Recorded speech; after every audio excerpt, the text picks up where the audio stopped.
Hi, my name is Madid Yo. I'm from South Sudan. I'll be a second year MAGAM student in the fall. Spencer Smith from Scottsdale, Arizona. I'll be a second year master's student. My name is Jay McAuliffe. I'm from Boston, Massachusetts, and I will be a second year Magnum student as well. John Lipke, Naperville, Illinois. I'm also a Mangum student. My name is Giancarlo Romano. I'm from San Francisco, California. I'm a second year Magnum student.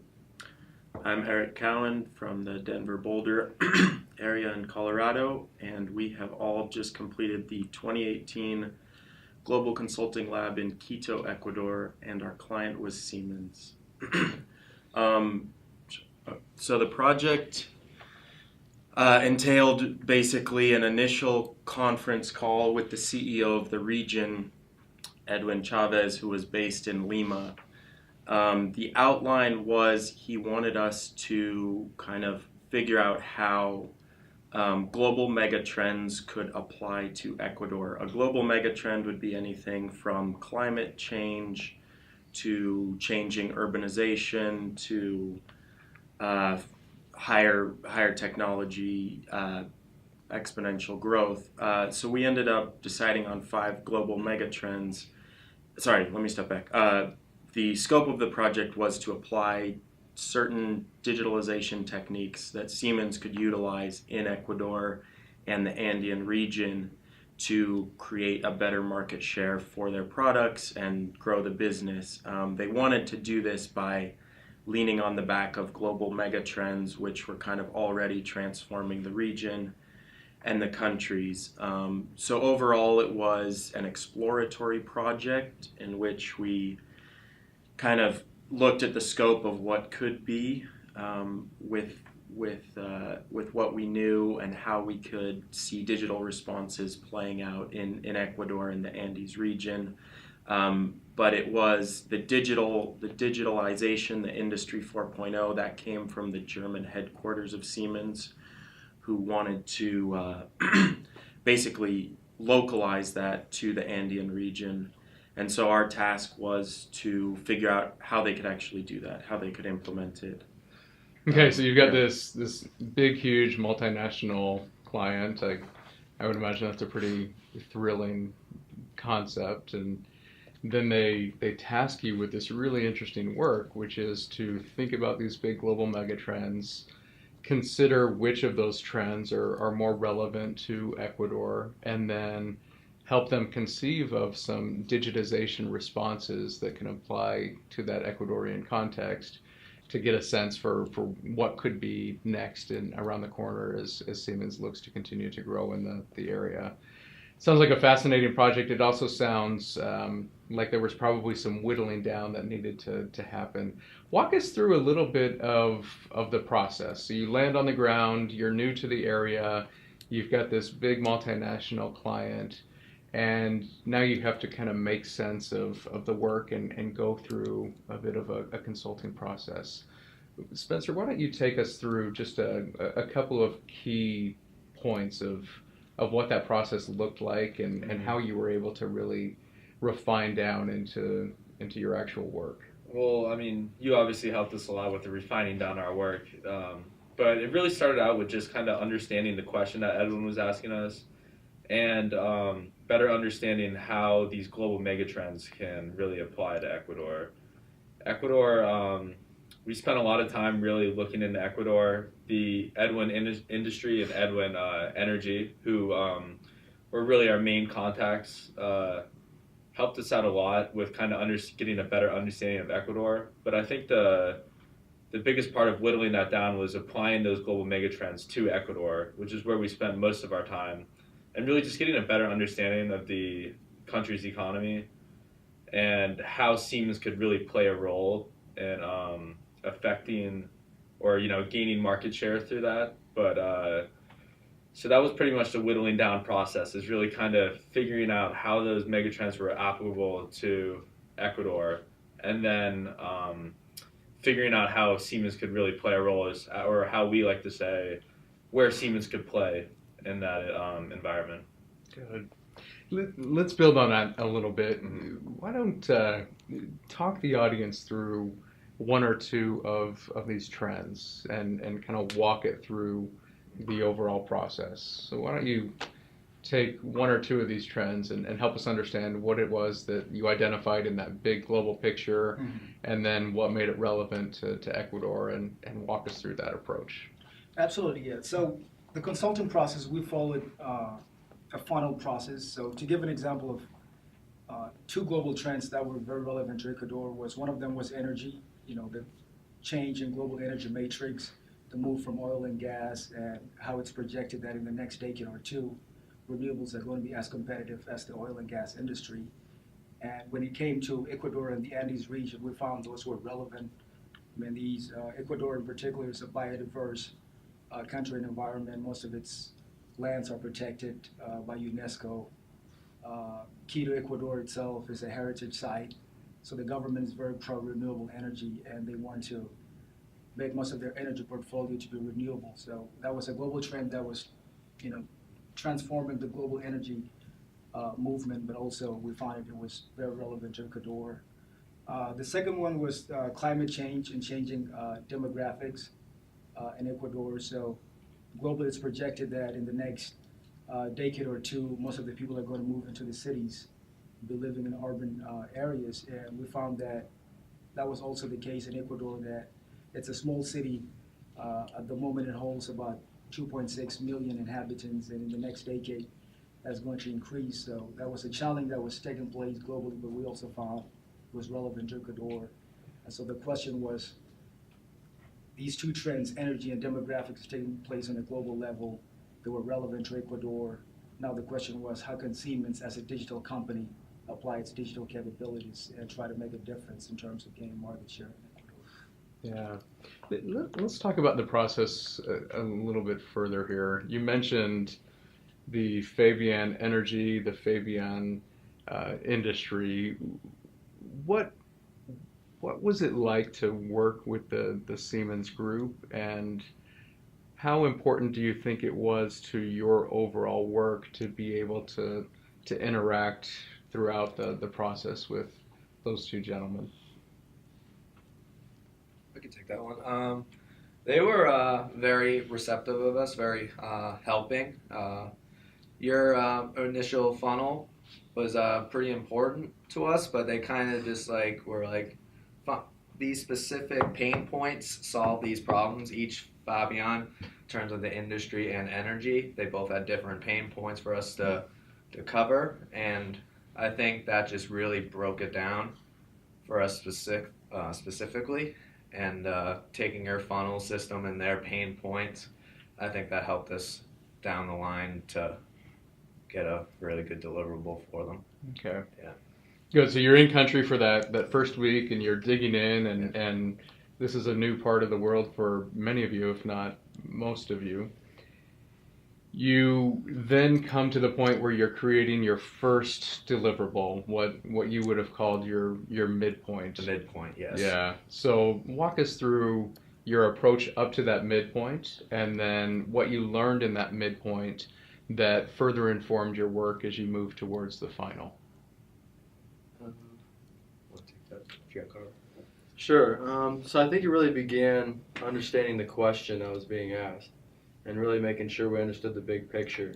So from taking the funnel down, to these mega trends, and then from there localizing it, and really being able to bring it to Siemens, and making sure that they could, implement or at least run with this insight and this solution, to gain market share and profitability. But I think it was important for us to really go through each one, really flesh out every idea, really hash it out, and go through our research individually, and then come together as a group, really break it down and make sure each of the mega trends throughout the funnel were connected. And I think we did a good job of that. Okay. How did you balance obviously Siemens is a major company with a ton of technical expertise. How did you balance that sense for technical understanding with really focusing on the market orientation and staying true to the originating question, which was identifying trends? Yeah, as far as the technical part in identifying trends, we looked at the global scope as far as the urban development, different projects that both the Fabians talked to us about in our initial assessment, and we took that information and looked at all the different megatrends and broke them down to see how it was relevant to Ecuador specifically. And then we all sat in a room kind of just like this and came up with ideas, threw darts at the board, and decided, okay, well, this is a lot more, this has more potential than this idea, and we took it from there. Okay. So now let's fast forward as we get towards the final report out. In that final report out, you have the regional CEO has dialed in from Lima. You've got both Fabians who are individual and directors of their particular space, and on the energy side and then on the industry side. Before you get into your actual deliverables, what were some of your thoughts leading up to that final, as you have this really unique opportunity to be able to present to such high profile individuals here? What were you hoping that would look like? I can take it. I think when we were kind of designing it, I was initially kind of nervous. I was thinking, hey, what can we tell them that maybe they don't already know?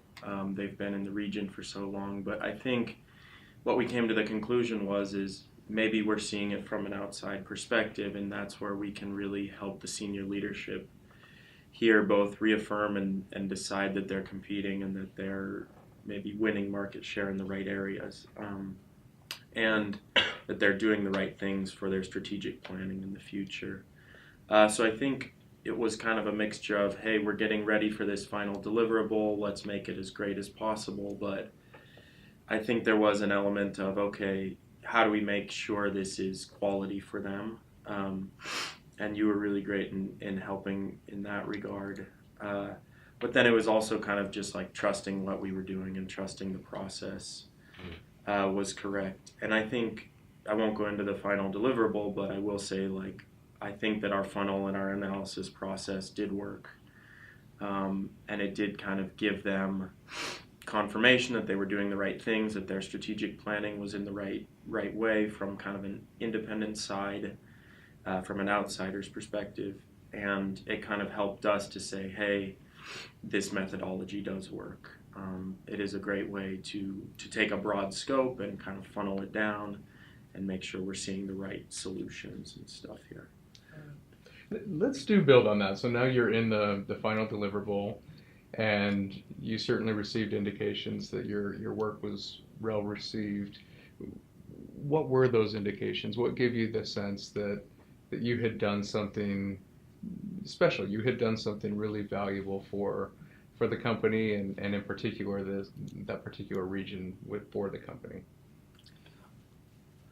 I think after the midpoint, we found a few things that they received with excitement or a particular reaction of, oh wow, maybe that's a good idea, and we started to collaborate on that as far as examples about using the water treatment, and also Australia as far as a possible way to use their energy and digitalization and move that forward with smart data. Mindy, you were going to jump in here as well? Absolutely. I was going to say the exact same thing. I think the midpoint was very transformative to us in terms of getting feedback from Fabian industry. And as John said, I mean, his eyes lit, especially when we started talking about potential investment and trade partnerships with Australia, which is part of the world or a country that I think they didn't think about it in their portfolio. So when Australia came up as a potential investment partner, and in particular Australia's partnership or engagement with EU which is going to be a major trade partner with Ecuador in particular, was very interesting to them, and they asked us to explore that more. And so for us to take that positive feedback and move into the final deliverable, we felt like we've hit on important points that we could dig deeper where their interest is. So bringing the experience full circle, Spencer, what did you actually end up handing to Siemens at the end of your project? Well, I'll highlight one of the important things I thought that they received really well. You know, you can kind of see their eyes light up, you know, in that final deliverable when you would say certain things. But one of the things that, you know, throughout the meetings is we kind of got a sense that it was really hard to display this value of Siemens as a premium product to their customers. So Eric and I kind of started thinking about some financial ways that they could maybe perhaps convey this value. And one of those was just, you know, better contracting based upon the global trends of consumers.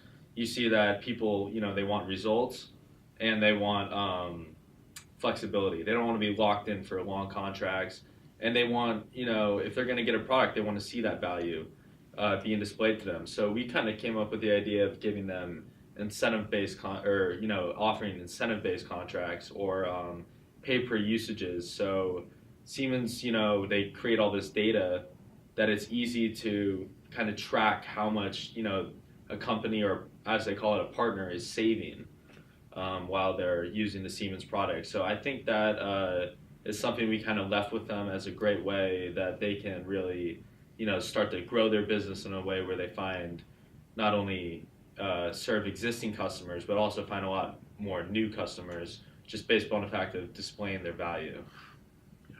Do you want to add to that? Yeah, I think it was kind of a discussion that we had with both the head of energy locally in Ecuador and the head of industry locally in Ecuador, was they were having trouble really differentiating between, they had one other high-end competitor, ABB, who had just partnered with GE, who was moving into their territory in the region, and then other than that, they were just being beat out by cheaper Chinese products. So they were having a tough time selling their products to kind of consumers who did want to buy, who did understand the premium value, but it was an emerging market, so they didn't have the capital to really invest in a Siemens product. So Spencer and I, like he said, we just kind of looked at what were the global trends in financing. We even went a little bit more macro than incentive-based contracting, and we kind of looked at like how partnerships were working, how other countries were getting big deals done with Siemens products, and then we kind of narrowed that down, and we found, okay, the more relevant ways that these projects are getting financed is through this specific type of contracts, which had been offered in Siemens Germany, I think, but had not really been tailored to local markets. So we just really applied that and localized it, and then they were happy. They really liked it. So That was exciting. Well, it sounds like you packed quite a bit into 2.5 weeks in the field. Why don't we close out here with you just sharing with the audience a couple of things that you took away from the experience, or lessons that you may have learned for having gone through the experience. We'll start over here with you and work our way around. Right. It was a great experience in general. I mean, for me, we hear about the word consulting, and sometimes we do some class projects, but this one was actually a hands-on project that required all of us and myself to travel to a different country. That was my first time in Ecuador, first time in Latin America in general, and we were dealing with this high-stake, high-caliber company like Siemens. They give us their strategy work, and then they ask us to come up with good insights that can help them within the country and in the region in general. So it was really nice to work with a great team. These guys really raised the bar, and they challenged me personally, and we did work together and made a good deliverable. So I think it was the consulting work, but the ability to also work in a group of really talented guys, being able to compromise throughout, how to get your point across without being too pushy or self-interested, while having the team's interests in mind. So it was teamwork, skills, and experience to work with a high caliber company like Siemens. A couple things. I mean, from day one, it just felt like such rewarding work. You really, immersed yourself in just learning so much about the country, so much about the company.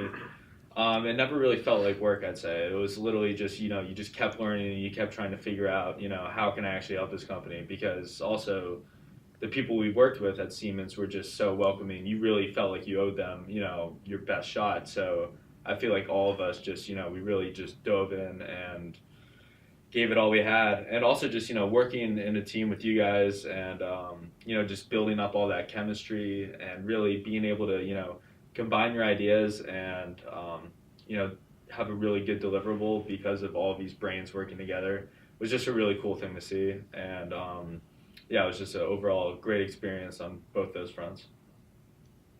This was something that we would never have learned in a classroom setting. It was just, we were just thrown into the field in a different country in South America from day one. At one point we all got like sick, so it was just crazy. And then working with the Fabians in a corporate setting like Siemens, this is just something that we can take into the future. And working with these guys was just truly an honor. We have a WhatsApp group called the Dream Team that we developed about a couple of months before the project started. And as individuals, we're all flawed in some sense, but as a team, I thought we did a really great job. We had a really great deliverable, and I couldn't have asked for a better brotherhood and friendships. As far as what I learned in Ecuador and working with Siemens is and the great camaraderie and teamwork that all of us took together from our past experiences and what we've learned throughout our year as students at Thunderbird, and applying that to working with Siemens, one of the largest multinational corporations in the world, and working with them on a daily basis, coming up with the ideas and funneling them down, we started to understand, at least in my opinion, that there was some thinking we did outside of the box in the larger picture. And we started to understand that, well, yeah, these two gentlemen or the company as a whole have a lot of experience, but, well, maybe this idea that we all kind of see as being kind of obvious, well, it may not be the same way for them. So there's two sides of looking at everything, and no idea, no matter how outside the box or how rigid, is applicable, and it yielded very great results, in my opinion. And that's something, as far as looking in the other people's shoes, that's a great lesson from this experience. And just really quickly to build on that, on the flip side, it's very rewarding to be able to come in as the consultant.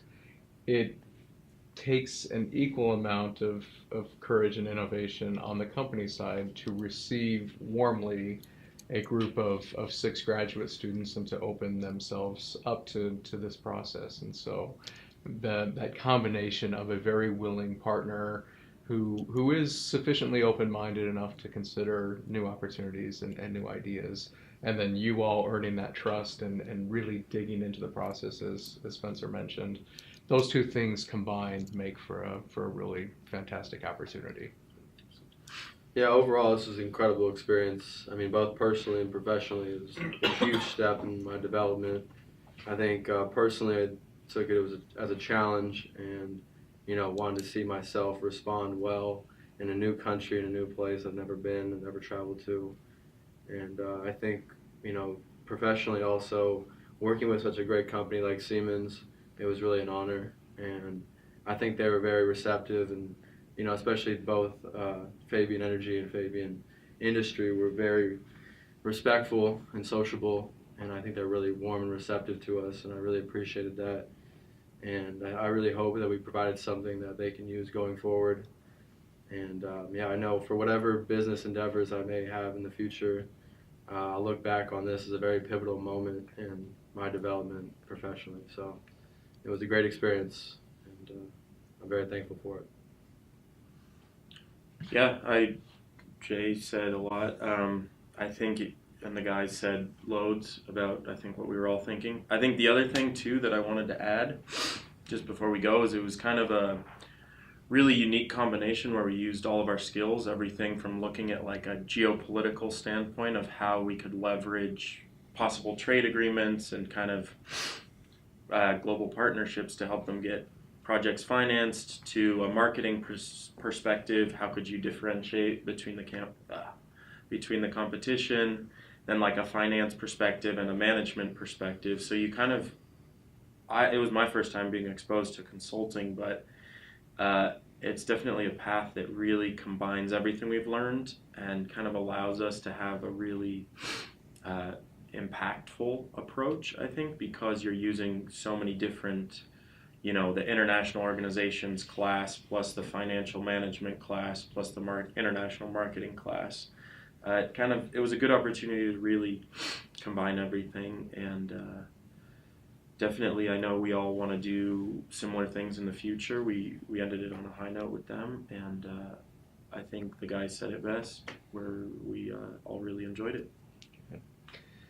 Well, congratulations on a job well done. I know that I have heard from the company, and they are very pleased with what you were able to contribute in your time down there. So thank you very much. Thank you for representing yourselves well. Thank you for representing Thunderbird and everybody associated with the Thunderbird network. You did yourself and you did us proud. So much appreciated. Thank you. Thank you.